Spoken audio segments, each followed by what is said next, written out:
You ever witness something so out of pocket it makes the whole room stop breathing? That's what happened the night a woman slapped me across the face in the middle of a five-star restaurant, loud, deliberate, right in front of dozens of people, and thought she'd walk away without consequences. My name's Danielle Brooks. I'm a quiet person by nature, grew up in Richmond, raised by a single mom who worked two jobs and still managed to teach me dignity without ever raising her voice. I'm not flashy. I'm not loud. I don't wear things to impress. But that night, I wore a navy blue dress I'd loved since college. It fit well, nothing fancy. Just me. And maybe that's what triggered her. Her name was Clarissa Whitmore. Tall, blonde, designer everything. She was the kind of woman who orders $200 wine just to leave it untouched for aesthetics. When I walked into Chillian's, that's the name of the place, holding my husband's hand, I felt her eyes latch onto me like a hawk, spotting something she didn't approve of. My husband, Ryan Carter. Yes. That. Ryan Carter, the tech genius who launched the AI firm Lumigen, is the kind of man who never makes a big deal out of status. To him, I'm just Danielle, his wife, his anchor. But to people like Clarissa, I'm an anomaly. A black woman who doesn't dress like money, doesn't talk like money, but somehow married it. We'd barely sat down when Ryan's phone buzzed. "I have to take this, love," he said, kissing my forehead. "Tokyo office. Give me 5. Take your time."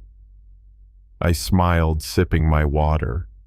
He left, and I felt that familiar chill. The eyes, the whispers. But I've learned to breathe through it. You survive long enough in these rooms, you learn to carry yourself like you own the air. Until she walked over. Clarissa didn't start with a greeting. No introduction. Just stood at my table towering like I'd stolen something. "I think you're sitting at the wrong table," she said, voice smooth like venom. "This section's reserved for actual guests." I blinked. "Excuse me." She tilted her head, mock concern in her tone. "Sweetheart, I know these places can be confusing, but you can't just walk in and play dress up." I held her gaze steady. "I'm waiting for my husband." She laughed, loud, performative. "Your husband, really?" "Let me guess, he's off parking your Uber." Folks nearby chuckled. Some shook their heads. No one said a word. I could have said I was Mrs. Carter, could have thrown out the Billionaire card. But I didn't. Because if your respect depends on a name drop, it ain't real respect. "I don't need to explain myself to you," I told her. "I have every right to be here." Wrong move, at least to her. Her face tightened. And then without warning, smack, she slapped me. It was loud, sharp. My cheek lit up in pain. The room went silent, so quiet you could hear a wine glass tremble on a tray. I didn't scream, didn't stand, just raised a hand to my cheek and looked her dead in the eye. But then the air shifted. The doors opened, and in walked Ryan, tall poised, dressed in a steel gray suit. His eyes scanned the room, landed on me. Then on Clarissa. He moved fast, quiet, deadly, calm. "Who just laid a hand on my wife?" he asked. Clarissa blinked, realization dawning too late. Her lips parted like maybe she'd speak, but no sound came out. Ryan looked at her like she was a bug beneath a magnifying glass. "You didn't know who she was," he said slowly. "So you thought it was okay to humiliate her."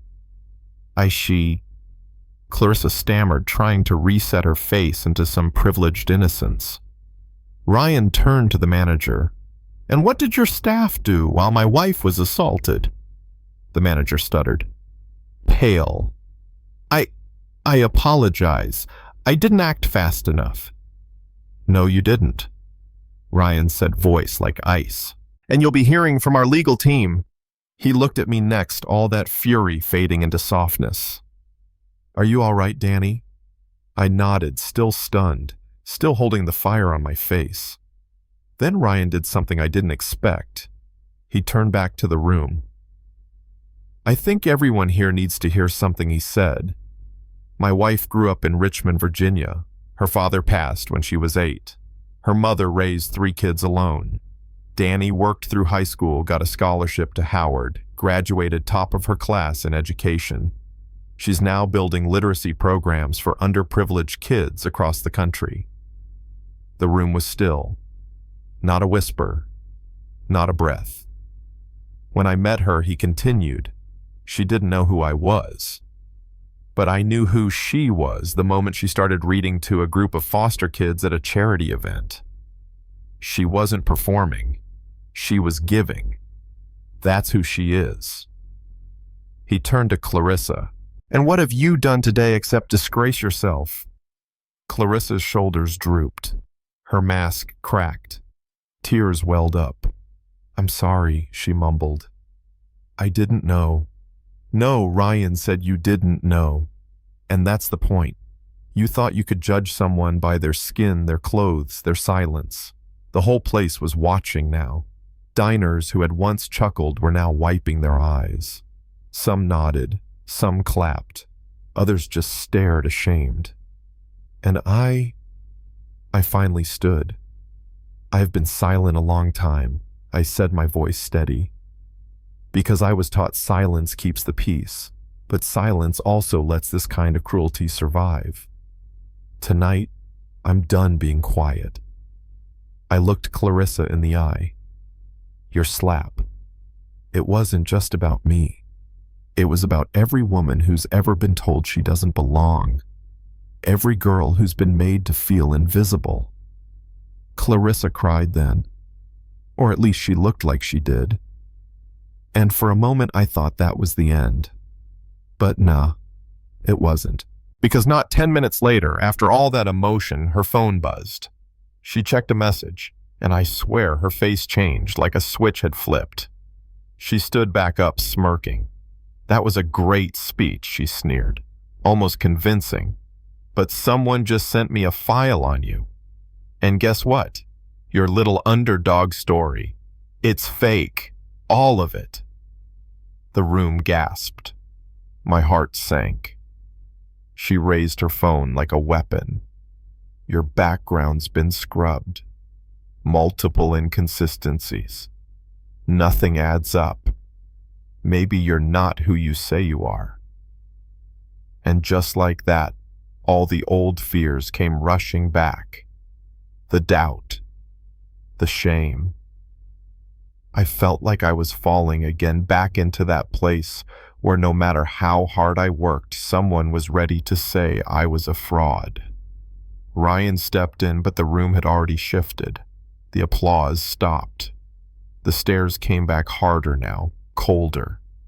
I looked at him, my voice shaking. Maybe she's right. Maybe I don't belong here. And then, a voice spoke up. "Forgive me for interrupting," came the calm, aged voice of an older man from the back of the room. He stood slowly.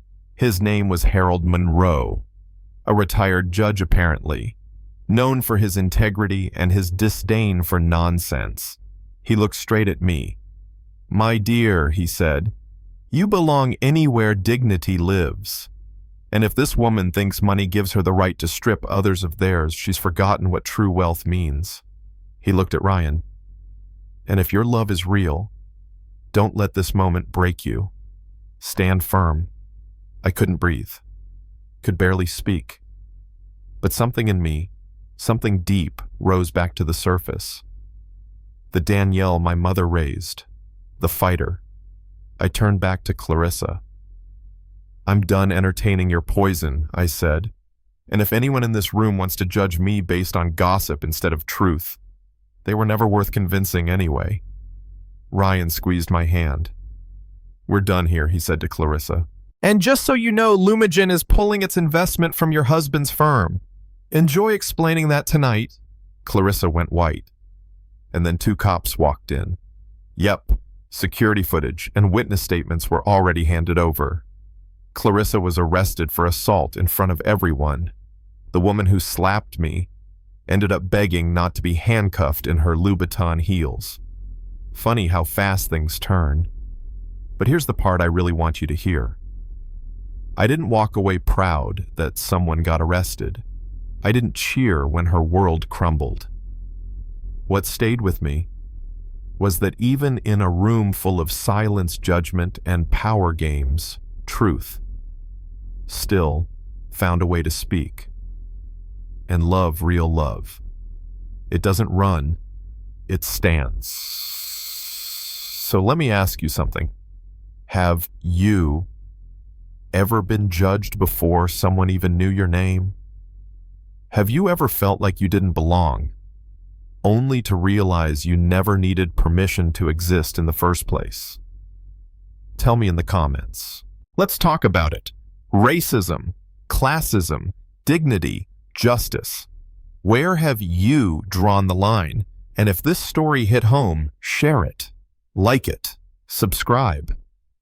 Because somewhere, someone's still being told they're not enough, and maybe your voice is what helps them fight back.